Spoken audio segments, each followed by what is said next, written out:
திருச்செந்தூர் முருகன் கோவிலில் ஆனி வருஷாபிஷேகம் கோலாகலமாக நடைபெற்றது.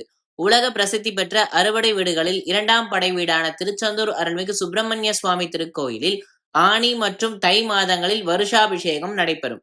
இன்று ஆனி மாத கும்பாபிஷேக தின வருஷாபிஷேகத்தை முன்னிட்டு கோயில் நடை அதிகாலை 4 மணிக்கு திறக்கப்பட்டு 4:30 மணிக்கு விஸ்வரூப தீபாரதனையும் 5 மணிக்கு உதய மார்த்தாண்ட அபிஷேகமும் நடைபெற்றது. அதனைத் தொடர்ந்து காலை 7:45 மணிக்கு மேல் புனித நீர் வைக்கப்பட்டு சிறப்பு பூஜை செய்யப்பட்ட கும்பங்கள் விமான தளத்திற்கு மேளதாளங்களுடன் எடுத்து வரப்பட்டது. விமான தளத்தில் உள்ள மூலவர் மற்றும் சண்முக பெருமான், வள்ளி தெய்வயானை விமான கலசங்களுக்கு புனித நீரால் அபிஷேகம் செய்யப்பட்டது. பின்னர் பக்தர்கள் மீது புனித நீரானது தொளிக்கப்பட்டது.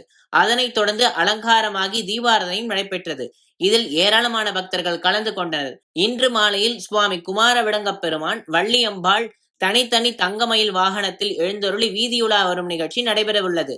நிகழ்ச்சியில் திருக்கோயில் இணை ஆணையர் அருணாச்சலம், உதவி ஆணையர் லோகநாதன், உள்துறை சூப்பரண்ட் விவேக், கார்த்திகேயன், திருக்கோயில் பேஷ்கார் ரமேஷ் கலந்து கொண்டனர். விழாவிற்கான ஏற்பாடுகளை கோயில் தக்கார் அருள்முருகன், இணை ஆணையர் அருணாச்சலம் செய்திருந்தனர்.